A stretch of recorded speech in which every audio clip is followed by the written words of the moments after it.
All right, man, we back. Motor City Sports Talk. Appreciate everybody for checking in. Make sure you hit that subscribe button, bell icon button, share the video. And the Lions and Bears for injury report is out, and I'm planning on doing a live stream before the game. So I doubt it'll be the morning before the game. So hopefully Saturday I can get a live stream together. We could talk about the game, and then Sunday I'm kind of planning on maybe going live for the game. So bear with me on that one. I'll definitely let people know on Twitter in the community tab and Facebook my decision. So, hey, let's talk about the injury report. I was going to do the Bears and Lions injury report regardless. So some major things came up on both sides, or a major thing came up for Chicago. A couple major things came up for the Lions. Kenny Golladay is officially listed as doubtful. He probably won't play, and he probably won't get paid neither. So he won't get the P&P on Sunday. And Big V, our high-prized right tackle free agent, is listed as out with a foot injury. So I'm not sure how serious his foot injury is. If it's serious, then he's going to go IR for at least 3 weeks. If it's super serious, he can go IR for the rest of the season. So let me know what you guys think. Hit that subscribe button, bell icon button, share the video. Let's get to it. So, we can start off with Big V. We probably pretty much knew he wasn't going to play. Once again, if you ever put cleats on, especially new cleats, your feet gonna hurt regardless, especially in like steel-toe cleats. I believe those are the ones that Sean Payton, or it was a certain type of cleats he had his team wear up in Lambeau, and they hurt. So a lot of cleats that I wore, even when I broke them in, they kind of feel a little bit funny. Depending on, sometimes you can wear turf shoes. Those basically gym shoes with a different type of groove on them. But yeah, your foot gonna hurt regardless. Especially depending on the surface, because under turf is concrete. Now, I think the Lions have concrete under their turf, but down there in Glendale, Arizona, the Arizona Cardinals actually have grass, I believe. It's fully grass, but it's a dome, and they can roll they grass outside so it can get the sun and everything it needs to get. So, but under like the AstroTurf, whew, that's like concrete under there. So, I understand his foot hurt, and it's going to probably be some time before it get completely healed. So it's best not to play on it unless, if he missed 3 or 4 weeks, it's best to have him for, out 3 or 4 weeks and have him for another good, 16, 12 games of the season. Then have him, miss one game or play through pain for the rest of the season, because once you permanently hurt that foot, it's hard to get it back. A lot of foot injuries is derailed a lot of people's career, like Sam Bowie, who got drafted by the Portland Trailblazers back in the day, and Joel Embiid is still hunted by foot injuries. So when you get big fellas dealing with foot injuries, or athletes in general, it's a little bit tough. Michael Jordan overcame the Liz Frank injury in the 85, 86 in record time, like almost in record time. This is probably when medicine won his advance, and he came back and dropped 63 in the Boston Garden that same season. So it all depends on Big V, but he carrying a lot more weight than a guy like Michael Jordan did in his early heyday. So, he out.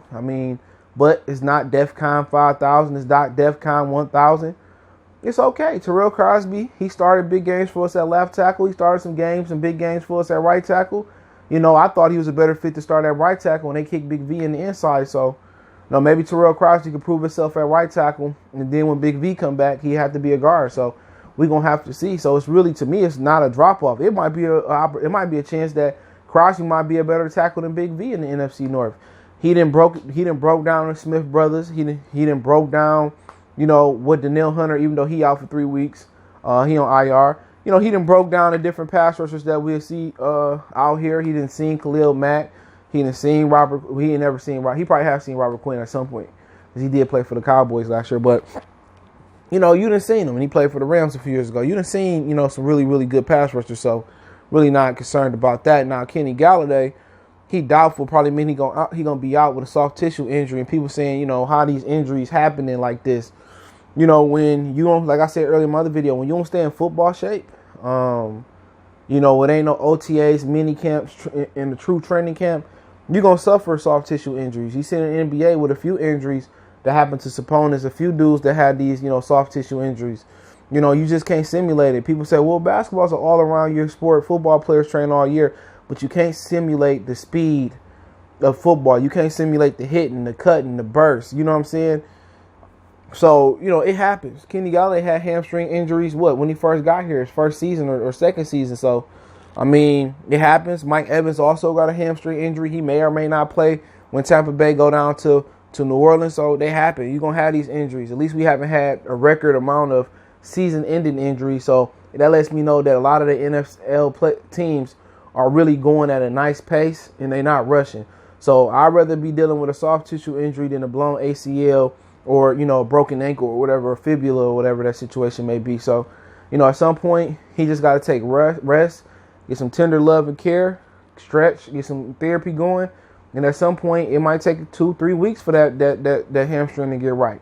If he played through it, that hamstring ain't never going to be right. So, more than likely, he out. Everybody else questionable. DeAndre Swift, he did have a full practice today. So, he probably get out there and get some carries. But you probably won't see DeAndre Swift get a lot of carries unless he go out there and he make miracles happen on that field. Don't be surprised if they utilize him like they utilized Kerryon Johnson when he first got on the team. People saying, well, why Kerryon Johnson really ain't getting a lot of carries? And why, they using Blunt and they drafted Johnson? Because they knew Johnson had an injury history.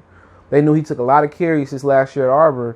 And right now, it's true. He taking a lot of punishment, but can't get mad because a lot of people wanted, the kid up there in Oregon, Royce Freeman, he ain't even going to be playing behind, really, Phillip Lindsay and Melvin Gordon. People said Rashad Penny. He got injured last season when he started to finally heat up his second season. So when you look at it, the Lions just took a running back a year too late. When they could have took Kareem Hunt, could have got Kareem Hunt again because, they said, oh, no, we don't deal with Kareem Hunt, his DV situation. But some white lady called me the N-word. Hey, man, hey. Shit, it is what it is. Them fighting words. Man, women, dog, cat. You feel me? But, when you got cameras everywhere, that's just what happened. He just got extension in Cleveland. We could have had him. We could have drafted him. We took the tight end, Michael Williams out of Toledo. He just retired from the NFL. He said he'd been depressed and all that. So his career ain't really going as predicted. Alvin Kamara was in that draft. Shit, you can keep going on and on. It was big time draft that year. Dante Foreman, even though he ended up getting injured, he ain't been the same. But it was some really, really good backs in that draft. I think Christian McCaffrey, Leonard Fournette, they could have overpaid Leonard Fournette, and Fournette would have came. You know what I'm saying? They could have overpaid him, but then again, you overpay Fournette, and you ain't paying Kenny Golladay. Kenny Golladay probably like, hey, that's the ultimate smack in the face. That is what it is. So DeAndre Swift should see some touches Sunday, a few touches, but he probably gonna start off like Kerryon on the pitch count because of the hip or the knee, whatever it is. So that is what it is. Now, the major thing going on with the Chicago Care Bears, one of the major things going on with them is that Robert Quinn is probably doubtful. He probably going to be out. So he was supposed to place Leonard Floyd, who went to Georgia. I think I don't know where he ended up going to play at this year. Did he go to Los Angeles or somewhere? I don't know where he ended up taking the deal to, but, then again, that just gives you more time to focus on Khalil Mack, double Khalil Mack. But you could do some different things to Khalil Mack. You could blitz him from the Mike position. You could blitz him from the outside. You could blitz him a lot of different places. You know what I'm saying? So, but then again, that's one less problem we got to deal with. Quinn had double-digit sacks for the Saints last year. For the Cowboys last year. You know what I'm saying? Then, he would cause another problem. So now, we can really game plan on Khalil Mack, chip him, double him. Keep two tight ends in, keep a tight end in, double them, max protect. So, with Robert Quinn not being there, unless they got some replacement behind Robert Quinn that's going to be outstanding, you can put a lot of pressure on, or you can get a lot of attention to Khalil Mack. So, now the game plan changes. With no Kenny Golladay probably and no Big V, I wouldn't say it's a wash, but hey, it's a good thing you got a veteran like Terrell Crosby, and you got a second-year tight end, and then you got a veteran tight end, Jesse James, who can help him. You got the running back out the backfield, AP, who can crack, who can chip, a guy like Khalil Mack. So what it's going to come down to, and what is so funny about it, how ironic this really is how people was telling me in the chat, oh, Taylor Decker plays a more important position. We can lose Kenny Golladay. We deep at receiver. We going to see. Golladay, out of they starting 3 receivers, Golladay was the only one that really did everything. So now they lose their best receiver. So now, pretty much, Marvin moves into the number 1 receiver. Amendola got to stay in the slot. So the question is, and this is what we talk about when we go live, the question is, who's going to be the number 2 receiver? Can Marvin Hall go out there and be number 2? Can Agnew, do he know enough to be number 2? Quintez Cephas go out there and be number 2? Amendola is effective in the slot.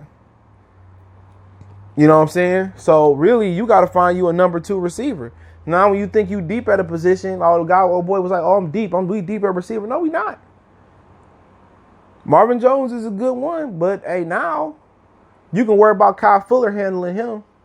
Then the other cornerback, Jalen, he can handle Quintez Cephas probably one-on-one, or whoever Marvin Hall, whoever, one-on-one. And now you can pay attention to Danny Amendola in slot. Buster Screen on the injury report, he probably played. He one of the better slots in the league. So now what it really boiled down to, you might not be able to run the ball. Who knows?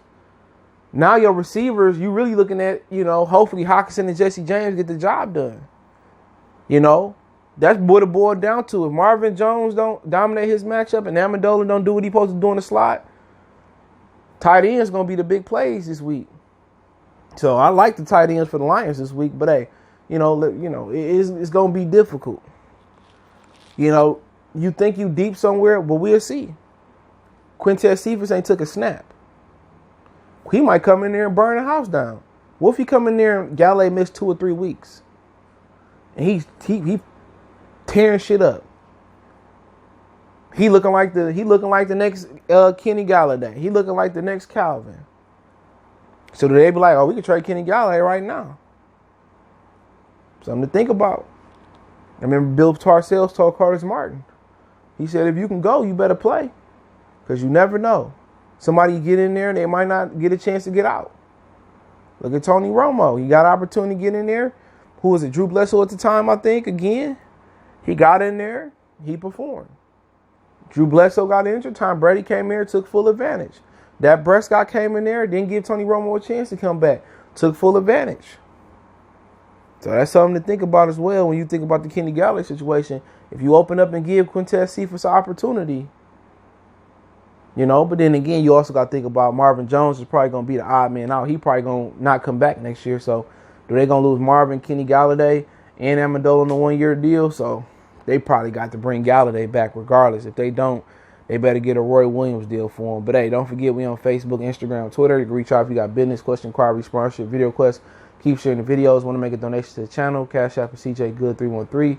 PayPal link in the description. Appreciate the love, support. Keep sharing the videos. Just keep sharing them. That's the best way you can donate. Let me know what you guys think. One time for the one time we gone.